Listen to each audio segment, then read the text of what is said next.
In the heart of a stormy night, as rain lashed down upon a small, forgotten village, a child barely 3 years old sat crying beside a broken cart. He was all alone, a tiny soul lost in the chaos. His mother, caught in the cruel twist of fate, had been swept away, leaving him to face a world he was too young to understand. The wind howled, the thunder roared, but the loudest sound was the desperate cry of a little boy who had lost everything. It seemed as if the world had turned its back on him, leaving him to the mercy of the unforgiving storm. Just as darkness threatened to swallow him whole, a figure emerged from the gloom. It was a poor man, his back bent from carrying a heavy load of firewood, his face etched with the lines of hardship.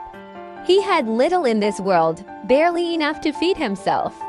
But when he saw the crying child, something stirred within him. His own struggles faded into the background. Without a second thought, he dropped his firewood and rushed to the boy's side. In that moment, a man who possessed almost nothing made a choice to give everything he had. He gently scooped the child into his arms, offering a comfort the boy hadn't felt since his mother's touch. He brought the boy to his home, a small, humble hut held together more by hope than by sturdy timber. It wasn't much, but it was warm and dry. Inside, he carefully fed the child a small portion of his own meager meal, a simple broth that tasted like salvation. He wrapped the shivering boy in old but clean blankets, tucking him in with a tenderness that spoke volumes. In this tiny, rustic shelter, surrounded by the simple kindness of a stranger, the boy found more than just a roof over his head. He found a new home, a safe harbor from the storm outside and the storm within his heart. It was a new beginning, built not on wealth or status, but on the pure, unconditional love of a man who saw a child in need and opened his heart. As the years passed, the poor man became a father to the boy in every way that mattered. He knew he couldn't offer riches or a life of ease, but he could give him something far more valuable: courage. He taught the boy how to climb the steep, rocky hills surrounding their village, not just to build his strength, but to teach him that no obstacle was too high to overcome.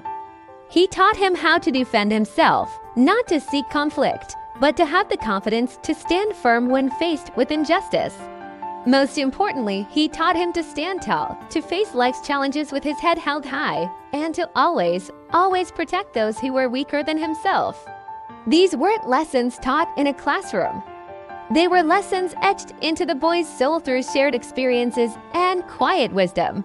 Day by day, the boy grew, his body and spirit forged by the simple, rigorous life he lived. He would train with heavy logs and stones, transforming them from mere objects into tools for his self-improvement. The hills he once struggled to climb became his training ground, each ascent making him stronger and more resilient. His muscles grew, but the true transformation was happening within. He wasn't just building physical power. He was cultivating a strength of heart, a deep-seated resolve fueled by the love and guidance of his adoptive father. He learned that true strength wasn't about dominating others, but about mastering oneself and serving a purpose greater than his own desires. He was becoming a man of substance, his character as solid as the mountains he so often climbed. His strength was not a weapon to be brandished, but a gift to be shared. He became a silent guardian of the village, a quiet hero who sought no recognition. When a merchant's cart got stuck in the mud, he was there, effortlessly lifting it free. When the elderly struggled to carry heavy water buckets from the well, he would appear, taking the load upon his own shoulders with a gentle smile. He once spent an entire day tracking a lost goat through treacherous terrain, returning it safely to its worried owner. His acts of kindness were woven into the fabric of daily life, small ripples of compassion that made the entire community stronger. He never asked for thanks or reward. The gratitude in people's eyes was more than enough. One evening, as the sun set over the village, a group of travelers stopped to rest. They gathered around the communal fire, sharing stories from distant lands. They spoke of a noble woman, her heart broken, who had spent nearly 2 decades wandering the country. She was searching for a son she had lost in a terrible storm so many years ago, a child she refused to believe was gone forever. The young man, sitting quietly in the shadows, listened intently. The story resonated deep within him, stirring a memory he couldn't quite grasp. The travelers describe a unique pendant the woman said her child wore. His hand instinctively went to his own neck, where a small, worn pendant, a gift from the man who raised him, found with him on that stormy night, had always rested. A fire was lit in his heart, a burning desire to know the truth. He looked at the poor man who had been his father, his guide, and his everything.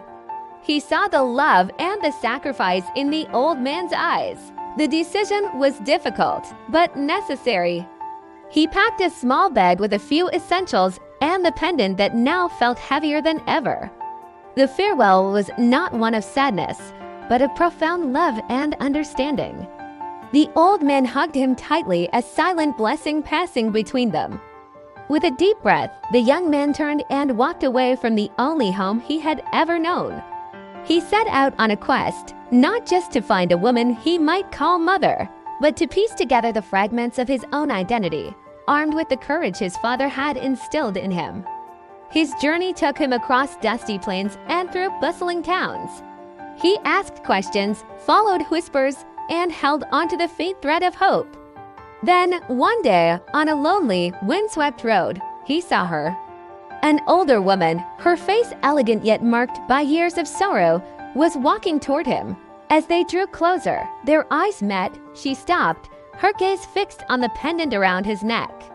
It was a perfect match to the one she held in her hand, a pair she had commissioned for herself and her son long ago. Tears welled up in her eyes, washing away years of pain and uncertainty.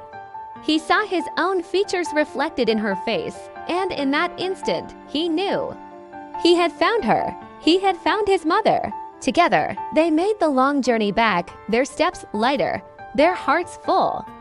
As they approached the familiar sight of the small village, they saw a figure standing at the edge, waiting patiently. It was the poor man, his face weathered, but his eyes shining with unmistakable pride.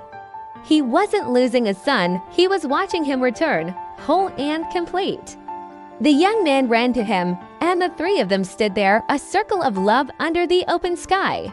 A family, once shattered by a storm, was now reunited.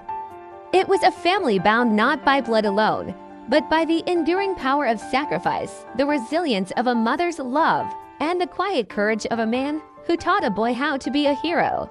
He was finally home. Thank you for watching. If this story touched your heart, please like, share, and subscribe for more content that inspires.